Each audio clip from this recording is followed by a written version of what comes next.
had a couple of requests for this video. The difference between an aioli and standard mayonnaise is the addition of more flavor. In this case, I'm going to be using finely minced garlic and lemon zest in the aioli.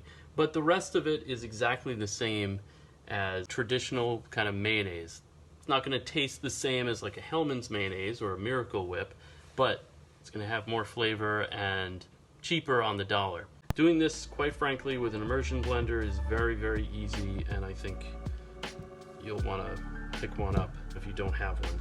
So what I'm going to start out with are 2 egg yolks, and I just kind of want to show you a method of separating the whites from the yolks. My hands are very clean, and what I'm going to do is break these eggs off into their own bowl here, and instead of tossing the yolk in here back and forth and breaking the yolk potentially and introducing more bacteria from the outside of the shells, what I'm going to do is just pick up the yolks and let the whites fall away from the yolks. And here we have just the yolk by itself, so all the white is falling away. And to be honest, if we get a little bit of the whites left over, that's quite all right. But the vast majority of this is just egg yolk, and that's what we need. That's going to help emulsify our aioli or our mayonnaise here. That's the first step. I'm going to get rid of these whites and save them for some other application later. The rest of this process is very, very simple. I have 2 yolks here, a tablespoon of lemon juice. I'm going to use salt and pepper, about a tablespoon of Dijon mustard. Within the lemon juice, I've also zested some of the lemon, incorporated some of the lemon zest.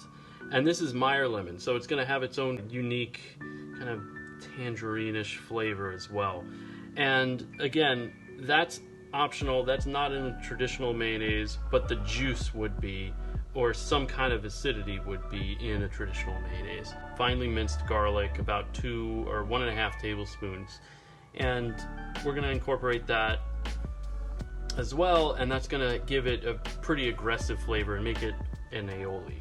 We're also using an immersion blender. That's what makes this process very simple, as opposed to the whisk method.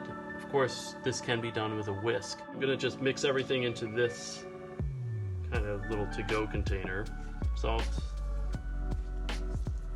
pepper, garlic, and a good heaping tablespoon of Dijon mustard.